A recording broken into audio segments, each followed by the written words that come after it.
My name is Alison Ungaro. I'm from Anew, and Anew serves survivors of sex trafficking and sexual exploitation in the North Central Florida region. So about 13 or 14 years ago, I first started learning about the realities of human trafficking all over the world. And to be honest, at that time, I didn't see it as an issue that was happening right here in my community.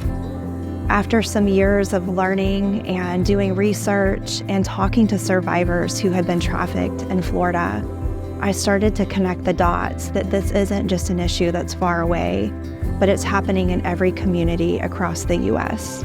So when we first started Anew, we really started with going to the places most known for sex trafficking, doing outreach on the streets, going into strip clubs, teaching a class every week in the Alachua County Jail, and learning from survivors of trafficking what they would need in order to break the cycles of trauma, trafficking, addiction, incarceration, and even homelessness.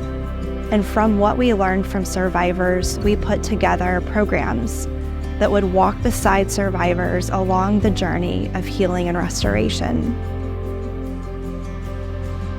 We only have enough safe beds in our country to serve 10% of our victims of human trafficking. And that's not okay. At Anew, we're aiming to change that narrative, to have safe beds, to have enough of them, to be able to serve survivors at the exact moment in which they need it. I would love to share with you about the first woman that we ever met on street outreach. Her name is Becky, and Becky had experienced a tremendous amount of trauma, sexual abuse before the age of 15, spent a good portion of her early adult life in and out of trafficking situations, incarceration, and we met her. That first night of going out on the street, she stood there with us for a good 15, 20 minutes, telling us about her life, her story. And one of the things that she said to our team that night, which I'll never forget, is, man, nobody's ever come out here to check on us before. I am Becky, and I am the first Anew girl.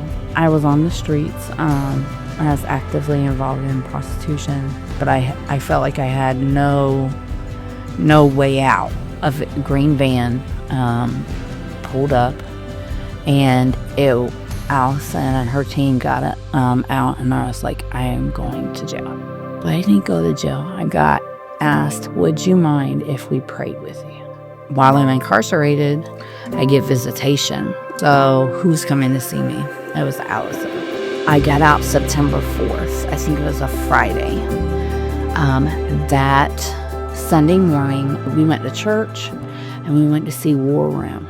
And that started my clean journey. Honestly, the best part is looking across a room and remembering what Becky's circumstances were like back in 2012 on that cold night, meeting her on the streets and seeing her now, not only a survivor, but she's thriving. And to see a woman identify the beauty that is within her, the value that is within her, and the dignity that is within her is one of the greatest joys of my life.